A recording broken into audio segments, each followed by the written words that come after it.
And so now I'll give you the word to Theodora from Environment Health Trust.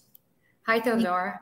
Hi, thank you so much. I'm honored to be here and really honored to be speaking after these excellent presentations. Dr. Deborah Davis is unable to be here today and sends all her appreciation for the work that's been going on with your organization. Please go to our YouTube, actually, where we have some of our most recent talks that were just given with some international experts if you want to continue your journey on this issue. So I'm going to talk today about policy, and in addition to what we've heard from Cyprus, what other countries are doing. Although I have to say, Cyprus is really leading the way in protective policy. So let me share my screen.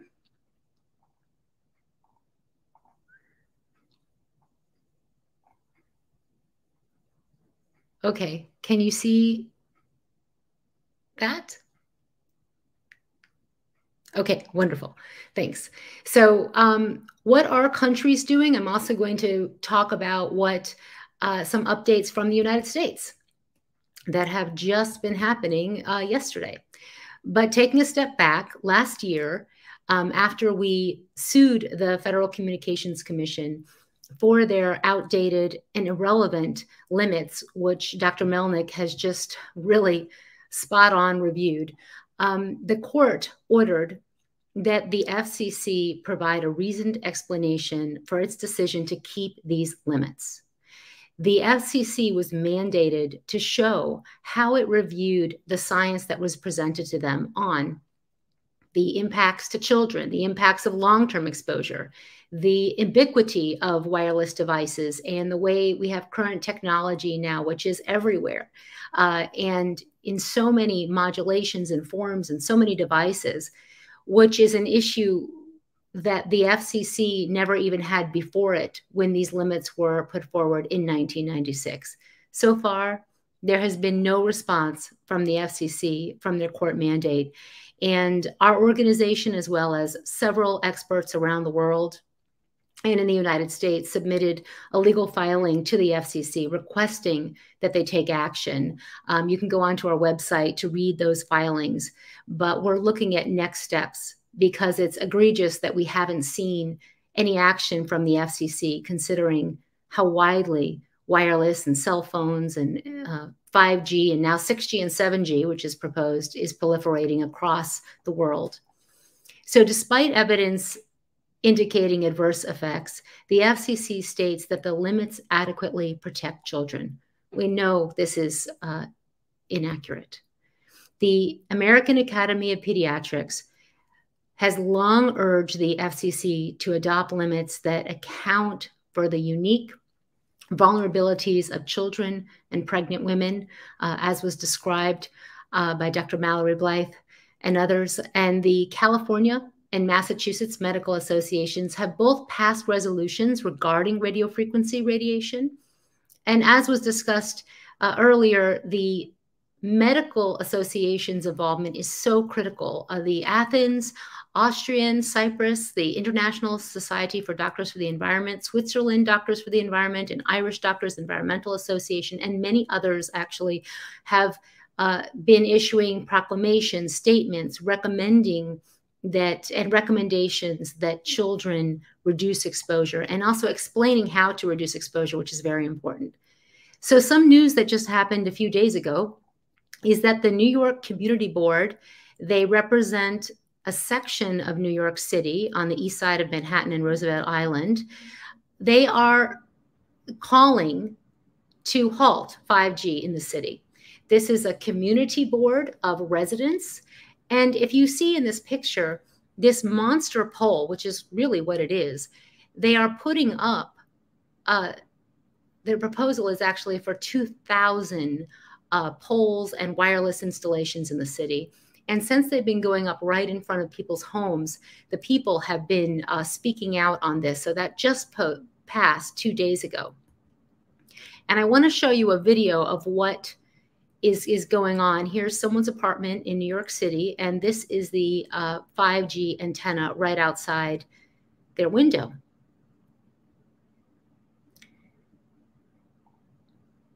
And let me go to the next slide. So the towers are 32 feet high. They also have advertising screens, which is also a really important issue related to this technology rollout. And there's been a complete lack of transparency in the city. We've requested the radio frequency radiation reports to know, are these compliant? What will the values be, the measurements be for the amount of exposure inside buildings and so forth. And we have yet to receive those. People who request that information are not being provided that information in New York City. And that despite the continued research by experts around the world, including the work by the Environment and Cancer Research Foundation, Tarmo Koppel and Dr. Leonard Hardell. This is an image from one of their papers, which you can go online. They have several exposure and measurement papers they've been doing related to 5G small cells, as well as antennas in front of apartments. But in this one, where they looked at the city of Columbia in South Carolina, they found hotspots and areas where there was higher exposures. And they mapped out the exposures and found these higher levels from these small cells, because now the antennas are closer to the ground, and of course there's close range exposure. In contrast to the United States and many countries that have adopted ICNIRP limits with no protections, there are many countries that have identified schools and kindergartens and homes as sensitive areas. And they have more stringent exposure limits. They might have extra oversight where they take regular measurements of those areas, or some have bans or restrictions on cell towers near schools. Now, that does not mean that safety is assured by the current laws that are in place, because even these do not adequately address a lot of the issues that have just been presented in terms of impacts. However, they are far more protective than other countries that have simply adopted ICNIRP limits with no restrictions on antenna placements. Now, the New Hampshire Commission on 5G Health and Environment was formed by a bill that passed in the state of New Hampshire. And I wanted to share their recommendations because they really are a roadmap forward. And in fact, they are quite comparable to what Dr. Melnick has just presented from that incredible and important paper. But I wanted to just ensure that everyone was aware of these recommendations, because it's really a blueprint by a body of the state that investigated this issue. So the commission met for a year. They had presentations by many scientists from around the world, including NIH, and they issued 15 recommendations to the state of New Hampshire to protect the public. I'm only going to present a few of these today. They recommend an independent study of 5G health effects and environmental assessment of the impact, which of course has not been done at all. There has been no environmental assessment of 5G deployment in the United States and what all of these hundreds of thousands of cell antennas placed, not just in front of homes, but near trees and in protected ecological areas and so forth. There simply has been no adequate environmental review of the implications of that. They recommend that federal agencies with ecological knowledge develop radio frequency radiation limits that will protect the trees, plants, birds, insects, and pollinators. There are no federal safety standards, not in the United States or anywhere in the world, that have been developed, designed to protect flora and fauna. They recommend that wireless infrastructure be set back 1,640 feet from schools and homes. And in fact, the New Hampshire state was looking at a bill that would have done just that for the state. They ultimately recommended that there be continued bills to address this issue, and you can go online to watch those proceedings. But suffice it to say, there is a lot going on in New Hampshire on this issue. They recommend software changes to reduce radio frequency radiation into the body, and that there be multimedia campaigns by health agencies to educate the public on how to minimize radio frequency radiation, especially for infants, newborns, and pregnant women and children, just like what is happening with Cyprus. So we already have this fabulous model, and it really needs to be everywhere, worldwide. They recommend that schools and libraries replace Wi-Fi with non-radio frequency radiation emitting networks, such as hardwired Ethernet connections. Now, as Dr. Mallory Blythe discussed, in her country, there are recommendations to reduce exposure to children, but most people don't know about it. And in fact, there are over 20 countries that have recommendations by their public health agencies that say very clearly that, with straightforward, clear advice, that you should reduce exposure, and especially children. However, most people in those countries aren't even aware, not all of them, but that such recommendations exist, but they do on websites and so forth. And we need to get that out to the public. Unfortunately, in the United States, they say, if you are worried, which is not clear nor straightforward. The French government, in fact, has an order that when you buy a phone, there's consumer information on how to reduce radiation to your body, like use speakerphone, use a hands-free kit. They say that children and adolescents should limit their time on phones. And they also say to keep the equipment away from the stomachs of pregnant women and adolescents. And there's been so much science presented. I'm not going to go into the science. You can go to Environmental Health Trust, where we have lists of scientific research. But one of the important issues, we often talk about cancer, but is those impacts the developing brain that Dr. Mallory Blythe talked about. This is research from a group in Turkey that does studies where they count brain cells, and they expose animals and then look at what happens inside the brain, and they find decreased and damaged brain cells in several studies. So you have your control, you're exposed. And this was some of the research that the Federal Communications Commission ignored and did not respond to, that was on the record. And yet this is a very typical situation that we see all around the United States. I can tell you that I did this with my babies because I didn't know, and I wore my kids right on my chest, and I had that phone right there. Thankfully, it was 20 years ago when we didn't use his phones as much as we do now. But this is the reality, and people are not being told that phones should not be on the bodies. Children should not be using phones and wireless devices. Belgium and France actually have banned the sale of mobile phones designed for very young children. They also have banned the advertising for children, and that's because of the radiation. This is a screenshot from an awareness program that French Polynesia has, where they educate the public. They have a multimedia campaign educating the public on all the things that emit electromagnetic radiation in your home. You got your cell phone, your smart TV, your router, your video games, and then it's a whole video. They talk about the smart light, the cordless phones. I actually put the text in. They don't have the text in there. The microwave. They also talk about low frequency fields, magnetic fields as well. Yet in many countries, we have nothing, no information. In fact, we're told that everything's just fine. And as Dr. Michailidou talked about, there are restrictions on Wi-Fi in Cyprus, also in France and French Polynesia and Israel, and several municipalities in Spain and Belgium. They have banned Wi-Fi in kindergarten, and there are also restrictions on wireless and Wi-Fi in elementary schools in France and in Israel.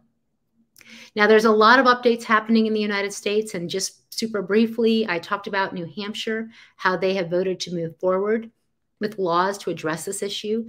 The Wyoming governor wrote a letter to the FCC requesting immediate action to address the research and update their policies as necessary for the health and well-being of all citizens including the most vulnerable, are children. And the Massachusetts Pittsfield City Council just wrote their state delegation requesting they call on the FCC to respond to the court mandate. And there's all kinds of other actions in the United States that you can find at Environmental Health Trust. I also want to share with you our new website, which is an educational website on how to reduce exposure. It's at healthytechhome.org. And we have information on what medical associations are doing and what you can do in your home to reduce exposure.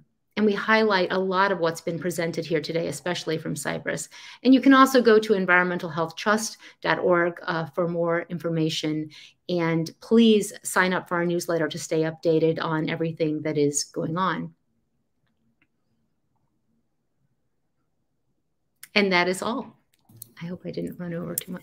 Thank you very, very much, Theodora. That was a great explanation and showing us how the 5G antennas look like. Like they're huge. I thought they were going to be very small. Not the size of pizza boxes, as industry states. Wow. They're called monster poles in New York because they are literally 32 feet high and they are gigantic. Yes. Okay, so I'm going to call for the questions. And so we're going to go. So I call all the other lecturers as well. Please, Aline, could you put them back on the screen? And then, so here the questions are coming. Marisi, she asks, does electromagnetic pollution dehydrate the brain? This question is for Dr. Ron. I haven't seen anything of that sort, but I don't know if it's really been looked at per se. Obviously, you can't do it in humans, and it could be done in animal studies. And in the histopathology that was done on animals, I don't recall any comment to that nature. So I don't think it would happen, but I haven't seen any specific data that would answer that question.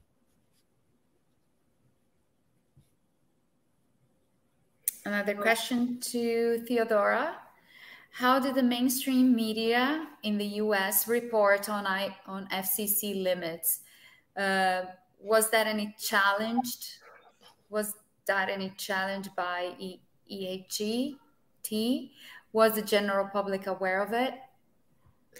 There were some news stories that came out when the court case was determined. However, the FCC is maintaining that their limits are protective. We just had some our investigative reports by ProPublica. You can go online and search ProPublica FCC Wireless, which is reporting how the FCC has not adequately addressed these issues, especially the National Toxicology Program results. So it's been a challenge, but New York is raising the issue in the media because it's New York currently. So, so you're talking about the awareness of the people in New York, right? Correct. Well, the fact that it is New York where people are saying we don't want this is raising the attention countrywide, and I think that will continue. But the FCC court case got a lot of press, but then it goes away, and then there's a lot of there's a lack of awareness by much of the public in the United States. There's a lot to be done on that issue. Right. Here another question from Rosia Estela Horta. Is it contemplated to regulate the emissions that come from neighboring houses? Where in fact, from my point of view, is trespassing on your property? Who could answer this question? Would you like me to repeat? I would say it's not contemplated because they're not addressing the basic issues that currently exist. And we know that there are emissions coming from neighboring houses, but based on the limits that exist at the current time, there is no action at this point of emissions from one house affecting their neighbors. I think that's an especially important issue for people with electromagnetic hypersensitivity and potentially other disease endpoints which are linked with EMF, where people you know should, in terms of human rights, etc., have a right to refuse exposure in their own premises, and it is incredibly difficult to achieve. I do know that some people have at least begun litigation headed in that direction, but to my knowledge there's been no completed litigation.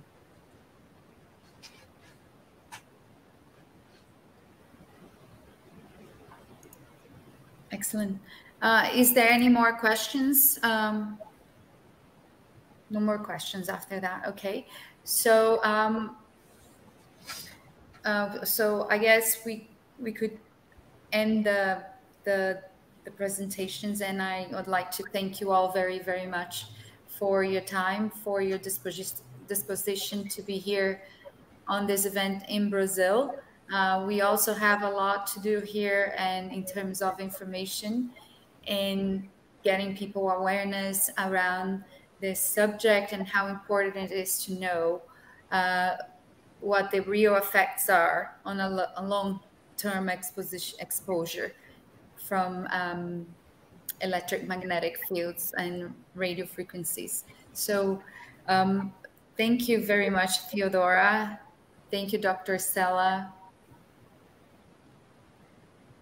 Thank you, Dr. Ron. And thank you, Dr. Erica, once again.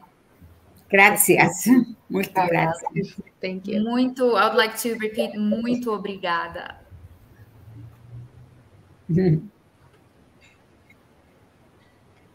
Thank you, everyone. Thank you so much for those amazing presentations. So we are going to end here now, okay? Thank you so much. Yep. Thank you. So long.